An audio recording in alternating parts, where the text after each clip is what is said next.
नमस्कार दोस्तों, हमारे YouTube चैनल राजदीप श्री में आपका हार्दिक स्वागत है। दोस्तों, कार्तिक मास अपने आप में बेहद पावन माना जाता है।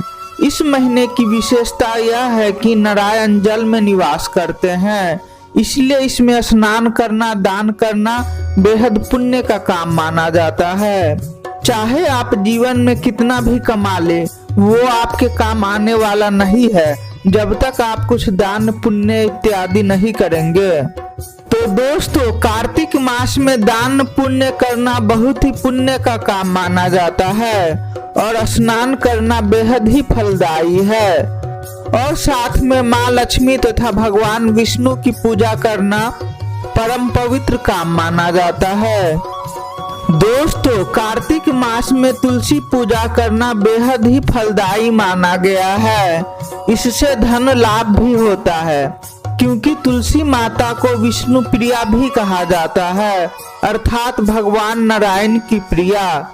माना जाता है कि इस समय में भगवान तुलसी से कुछ मांगा जाए तो वह तुरंत ही वर दे देती है। कहा जाता है कि इस समय में जो भी कुछ आप मांगते हो, जैसे सरकारी नौकरी, धन, पुत्र इत्यादि, तो वह तुरंत ही प्रसन्न होकर वर दे देती है। शास्त्रों द्वारा बताई गई यह विधि बहुत ही फायदेमंद है। कहा जाता है कि अश्वमेघ यज्ञ करके भी जो फल नहीं मिलता, वो कार्तिक मास में स्नान, दान इत्यादि करने से वह फल मिलता है। दोस्तों, ये तो थे कार्तिक मास की विशेषता। दोस्तों, इसी कार्तिक मास में 2 दिन ऐसा आता है जब आप भगवान सूर्य को अर्घ्य देते हैं तो उसका फल पूरे वर्ष में दिए गए अर्घ्य के बराबर फल मिलता है। दोस्तों, कहा जाता है कि इस 2 दिन भगवान सूर्य नारायण को अर्घ्य देने से आपको सरकारी नौकरी, पुत्र इत्यादि मिलता है तथा रोगों से छुटकारा मिल जाता है। इस तरह के अर्घ्य को छठ पर्व कहा जाता है। छठ पर्व कार्तिक शुक्ल पक्ष के षष्ठी को मनाया जाने वाला एक हिंदू पर्व है। सूर्य उपासना का यह अनुपम लोक पर्व मुख्य रूप से बिहार, झारखंड, पूर्वी उत्तर प्रदेश और नेपाल के तराई क्षेत्रों में मनाया जाता है। ये पूरे भारत का एक ऐसा पर्व है जो वैदिक काल से चला आ रहा है और यह पर्व बिहार की संस्कृति बन चुका है। ये पर्व मुख्य रूप से ऋषियों द्वारा लिखी गई ऋग्वेद में सूर्य पूजन और आर्य परंपरा के अनुसार मनाया जाता है। छठ पूजा सूर्य, प्राकृतिक, जल, वायु और सूर्य देव की बहन छठ मैया को समर्पित है। यह 4 दिनों का पर्व है जो भैया दूजे के तीसरे दिन से आरंभ होता है। पहले दिन सेंधा नमक, घी से बना हुआ कद्दू की सब्जी और अरबा चावल प्रसाद के रूप में लेते हैं, जिसे नहाए खाए कहते हैं। दूसरे दिन से उपवास आरंभ होता है। व्रती इस दिन भर अन्न जल का त्याग कर शाम में खीर बनाकर पूजा करने के उपरांत प्रसाद ग्रहण करते हैं, जिसे खरना कहते हैं।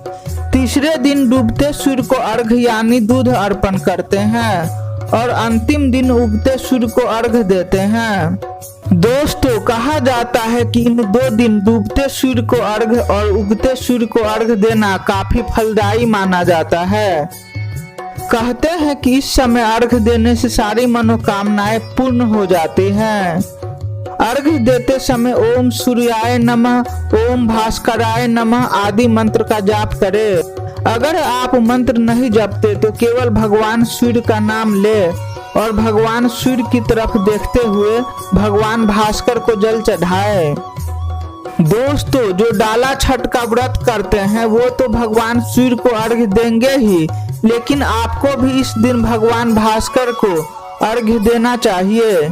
शास्त्रों में बताया गया है कि कार्तिक मास के सूर्य षष्ठी और सूर्य सप्तमी को जो अर्घ्य देते हैं वो जीवन बदलने वाला होता है, उनकी हर कामनाओं को पूर्ण करने वाला होता है। लेकिन नहीं होती है तो घर में हर सदस्य को इस समय सूर्य को अर्घ्य देना चाहिए। अगर आपके घर में छठ पूजा होती है तो बहुत अच्छा है, क्योंकि सूर्य सबके लिए मजबूत होना अति आवश्यक है। तो यह उपाय आप सब करें। दोस्तों, कहा जाता है कि इस समय सूर्य को अर्घ देने से सारी मनोकामनाएं पूर्ण हो जाती हैं, नए मार्ग खुलने लगते हैं और जो परम कल्याणकारी होता है। अगर हमारी यह प्रस्तुति आपको पसंद आया है तो कृपया कर इस वीडियो को लाइक एवं शेयर करें और आध्यात्मिक वीडियो देखने के लिए हमारे चैनल को सब्सक्राइब करें। और इस तरह के वीडियो में हर सोमवार और गुरुवार को दोपहर के 4 बजे लाता रहता हूँ। जय माता की।